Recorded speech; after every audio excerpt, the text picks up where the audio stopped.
So I was thinking about something really interesting today. I was listening to someone's testimony. They were talking about their marriage was falling apart, and this gal wanted to leave her husband. Like, it was really like it was a serious situation, right? But what she was sharing was that she heard the Lord say, "Don't leave." And she was mad because that's not what she wanted to hear. And so what I started thinking about is all the people that I have met from coaching and just, in everyday life, and the people that read my book and give me they tell me their stories. There's so many things that people will do to stop pain. So, like this gal that was sharing about being in so much pain because, her marriage was in some serious trouble. She was willing to leave. I mean, now, thank goodness she didn't, because now they have an amazing marriage, an amazing ministry. They're doing really, really well. And I was thinking about my own life, the things that I have done to stop the pain.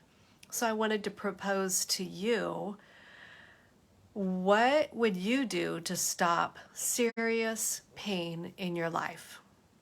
We can be very much on our high horse about what we see other people doing, but not stopping to think about how they're acting because of the serious pain that they're in. So, examples of serious reactions to pain, leaving a marriage. It could even be walking away from children. I've personally met somebody that walked away from their small child and took off with a man. That story also, well, different story but similar, is in my book. It was because my mom took off with what became my stepdad, but they left behind his teenage daughter. She came home to an empty apartment, and I know that's incredibly shocking. Her and I didn't grow up together, and she's 11 years older than me. So we met later as adults and were able to tell each other our stories. So I do talk about what she went through and how I was really, really angry with my mom. I talk about that in my book. But okay, so that's another example. Walking away from children. Walking away from, what about a job? What about like doing something that would cause you to lose your business, your credibility? You could lose, if you were a pastor, you could lose, that role of being a pastor. You could lose your church. You could lose your savings, your 401k. You could lose your home, your cars, all your belongings, jobs. Like, think about that. Think about how much pain does a person have to be in to where they will do something crazy, lose things that we would typically hold so dearly in our lives, in our heart. What in the world are they going through to where they're willing to jeopardize it?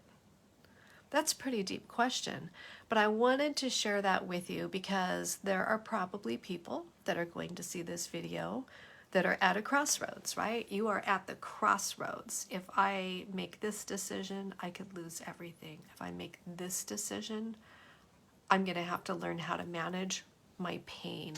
And when I'm talking about pain, I'm talking about emotional pain. I'm not talking about, if you are being physically abused, yes, please leave. Please get help. Please leave.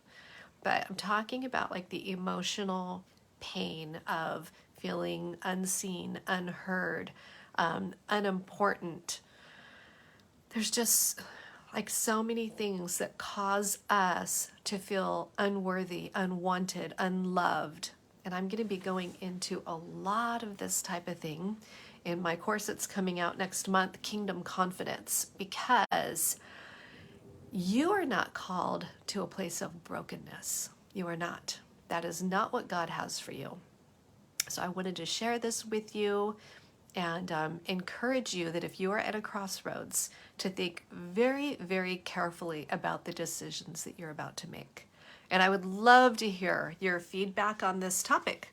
All right, I hope you guys are having a great night, and I'll talk to you soon.